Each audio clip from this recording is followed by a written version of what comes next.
Pada waktu kita kemarin mengadakan upacara di tempat sana, artinya itu puji leluhur, sujud, ini mikul dur mendem jero, karena kita ditinggali negeri ini yang ninggali leluhur, dan leluhur kita bukan generasi yang tercatat sebagai orang pirayi atau leluhur yang jelek-jelek, selalu baik, adiluhung, berbudi luhur.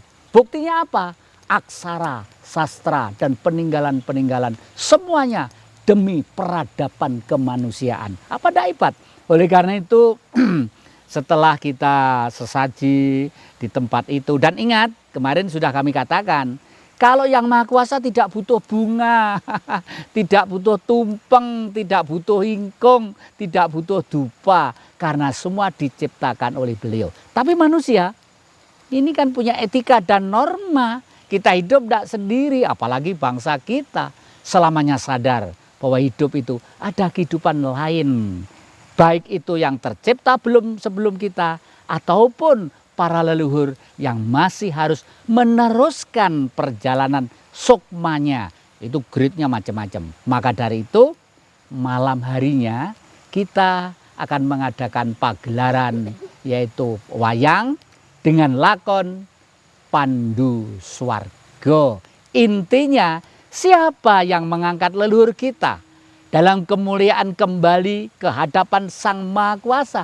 Kalau tidak anak cucunya, nggak mungkin orang lain, nggak mungkin bangsa lain mendoakan leluhur kita. Ya kita harus mendoakan leluhur kita. Jangan sampai leluhur tidak pernah didoakan, orang lain didoakan terus. Menawi sampun lumebet wonten salebeting guwa garba ibu, panjenengan medal malih kanthi matur makaten. Gusti ingkang akarya jagat, ingkang maha suci, kawula nyuwun palilah swarganipun bapak kula Pandu, ibu kula Madrim.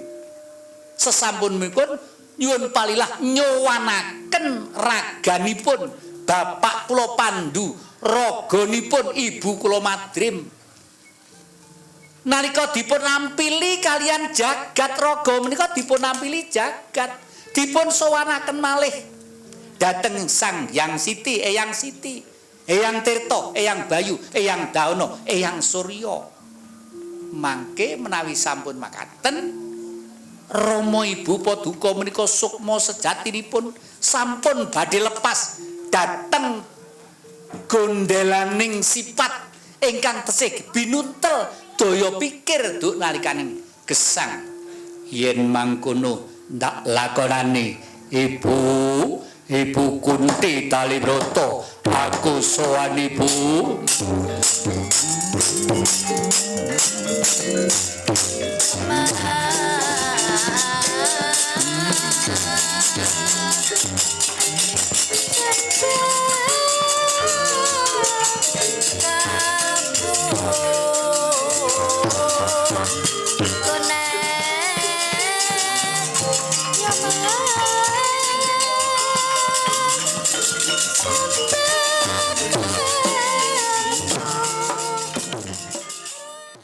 Penonton Dhamma TV yang kami muliakan, mungkin di antara kita sebenarnya tidak pernah jelas, gamblang, atau mungkin tahu bahkan mengerti tentang ruwatan. Karena ini sudah menjadi satu budaya. Sebenarnya umum, semua teori tentang kebaikan selalu ada ruwatan itu. Hanya istilahnya yang lain-lain. Di Timur Tengah ada, di Inggris sana ada, di Belanda ada, di Eropa ada, apalagi di masyarakat tradisional. Hampir semuanya ada. Ruwatan itu dari kata-kata ruwat. Ruwat itu adalah memelihara, membersihkan, mempercantik. Intinya seperti itu. Lalu kenapa mesti ada istilah membersihkan? Disinilah kesadaran bahwa manusia itu harus selalu sadar bahwa diri kita sebenarnya banyak kekurangan. Antara lain adalah kekurangan yang kita lalai kadang-kadang menghadap ke Yang Maha Kuasa. Kita lupa mengajak kepada yang lainnya. Padahal yang lainnya ciptaannya. Dan yang bisa berucap, mengerti untuk ke sana hanya manusia. Itulah orang Jawa selalu sadar. Lali kalau ngruwat pangmurweng kala. Bathara Kala kuwi yekti ning kalah karo Sang Hyang Wisnu. Sang Hyang Wisnu wis sekti ning kalah karo Sang Hyang Brahma. Sang Hyang Brahma ki sekti ning kalah karo Sang Hyang Siwa. Sang Hyang Siwa ki sekti ning kalah karo Sang Hyang Wenang. Sang Hyang Wenang sekti ning kalah karo Sang Hyang Tunggal. Sang Hyang Tunggal kang tanana kang bisa ngasorake awit kang gelar jagat saisine. Aku melu ana ngersaning Sang Hyang Tunggal. Masa bodho nasibe para dewa.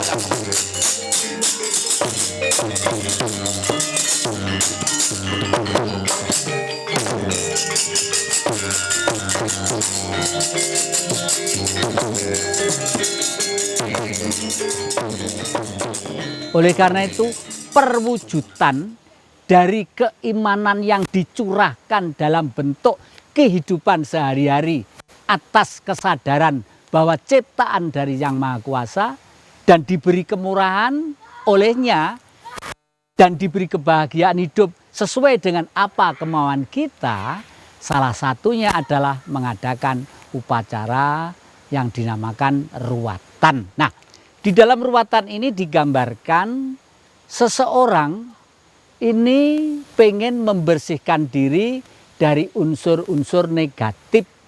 Nah, inilah sebabnya orang-orang yang bijak di dalam ilmu pengetahuan tentang kehidupan spiritual, kejiwaan, ada istilah yang bermacam-macam corak dan raga. Secara rasional logis saja, kenapa kok matahari itu kalau masih baru keluar antara jam 6, jam 7, kita lihat dengan mata kok baik. Setelah agak ke atas lagi di situ, menurut ilmu pengetahuan ada vitamin D. Lalu setelah ke atas sifatnya sudah lagi lain. Ke sana sudah lain, sore kita melihat juga tidak boleh. Kalau sore itu namanya candi olo. Olo itu jelas jelek, candi olo ya. Candi itu sandi, olo itu jelek. Artinya ada sesuatu misteri. Mata jelek kalau melihat matahari mau tenggelam di sebelah barat.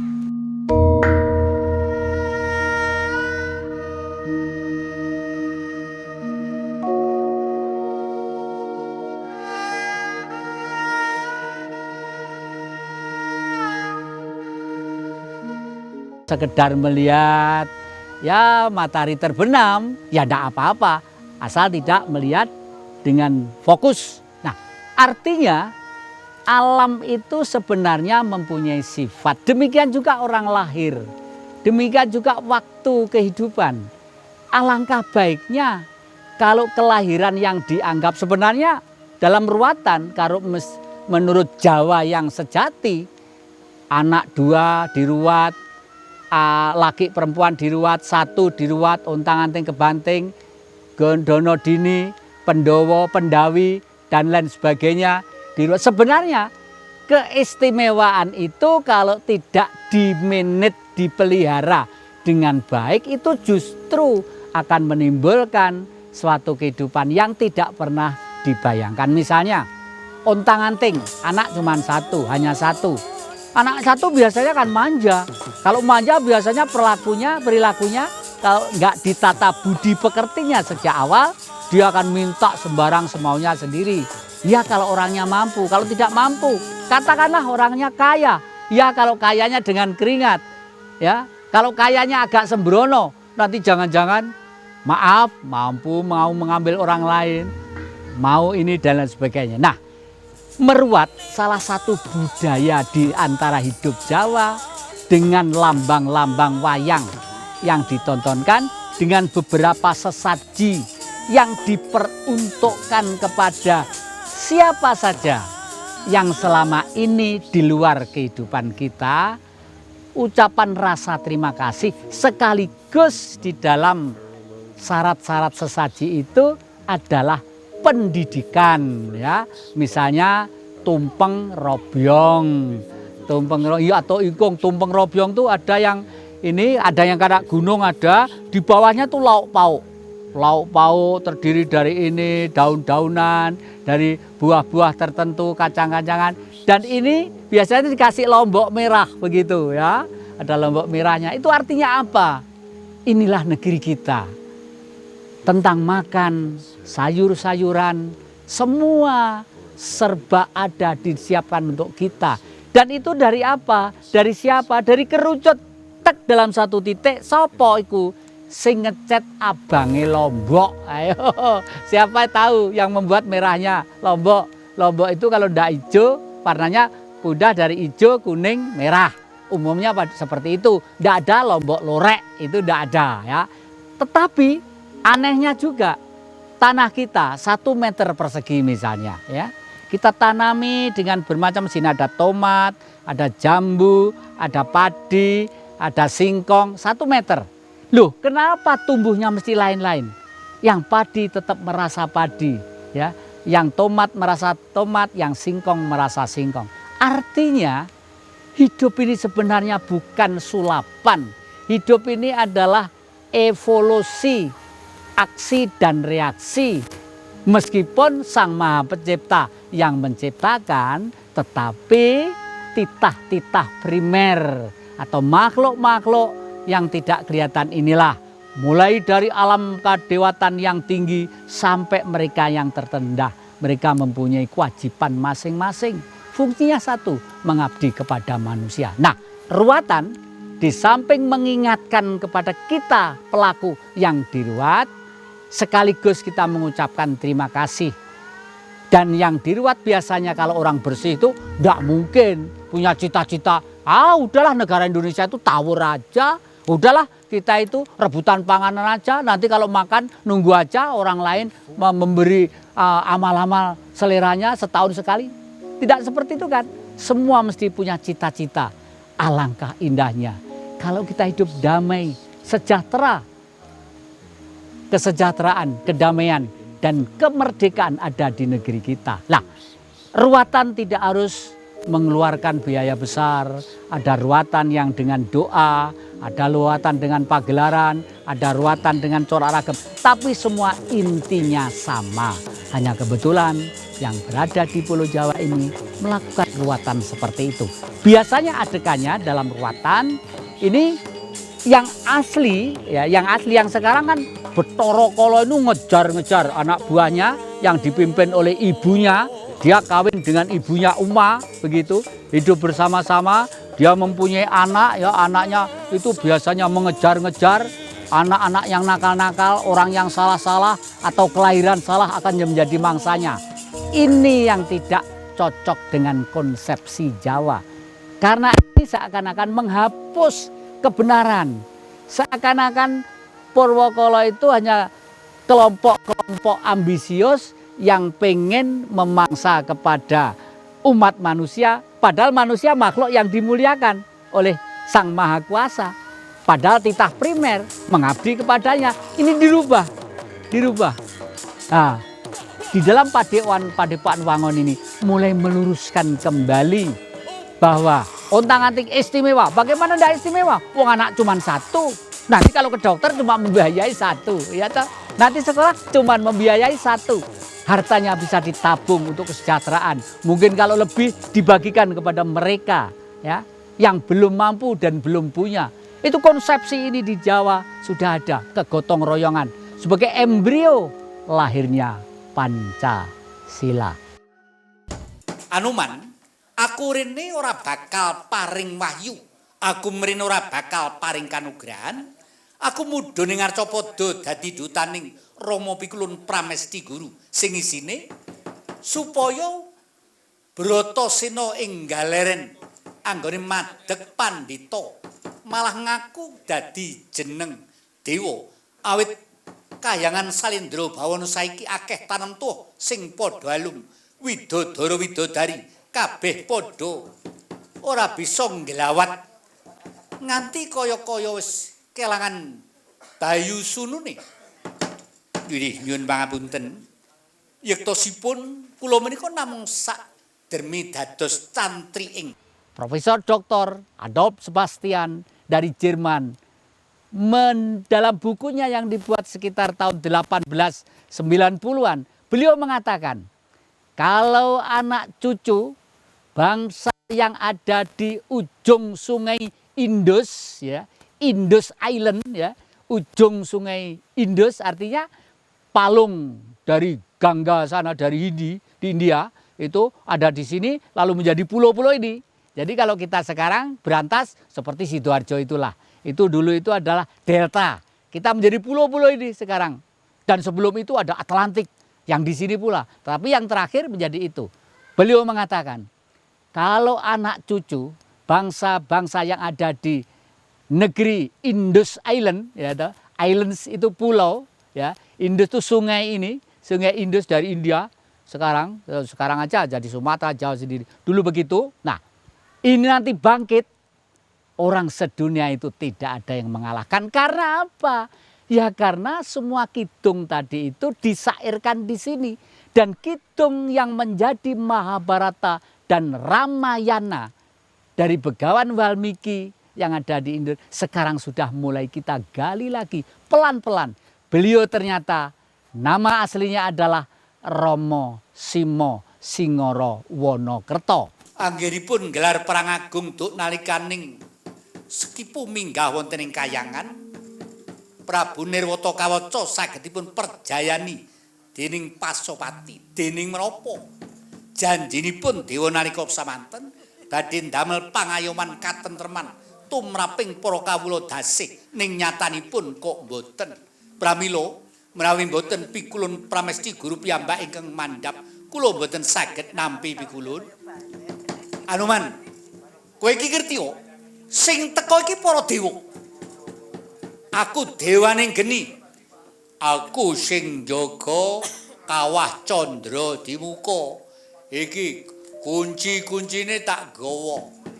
Kowe engko lek pengen tak godhog ana kawah candra di muka, lambemu aja nyecipris wae. Kadosa pundi menika wa menapa mangke mboten kenging welas. Beliau menjadi raja dinasti Sailendra yang pertama, memimpin negaranya tahun 1119 sebelum Masehi, baru lengser tahun 401 sebelum Masehi. 700 tahun umur beliau panjang. Setelah turun dari raja, memberah mana di Gunung Penanggungan. Makanya di sana disebut Satrio Mungkur. Nah, beliau tafakur ada di atas, dinamakan Kendali Sodo. Pada waktu beliau menyusun Kidung Agung itulah bercerita tentang manusia yang punah karena peradaban. Dan manusia harus dipunahkan oleh alam. Karena alam berjalan sesuai dengan proses hukumnya. Mestinya manusia sebagai jagat cilik, mikrokosmos, harus menyatu getaran-getaran gerak rasanya dengan makrokosmos. Dan kunci ini ada Kidung Agung yang dibawakan oleh Ki Dalang di tengah malam. Bumi gonjang ganjing, langit kelap-kelap, katon lir guncange ngalit, risang mawe gandrung. Begitu ada orang yang selalu tafakur, selalu samadhi, selalu memohon, selalu mengheningkan diri supaya mikrokosmos itu tidak terus menguasai sang suci di dalamnya. Akhirnya begitu terkuasai, elektron dan cahaya ini menyatu dengan semesta alam. Terbacalah apa yang akan terjadi.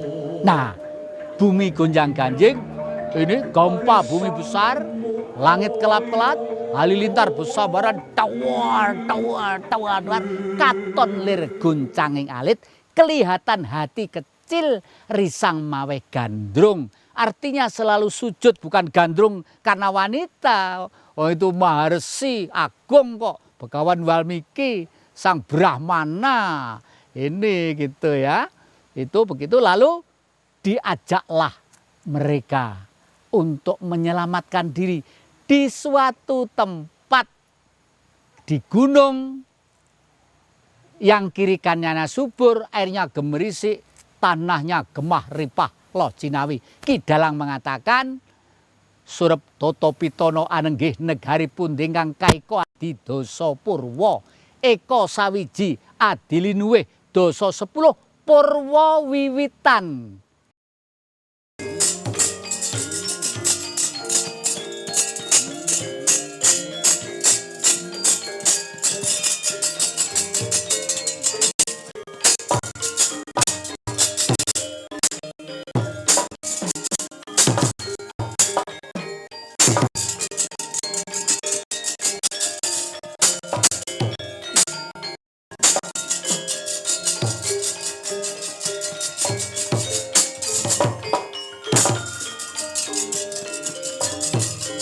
Aus!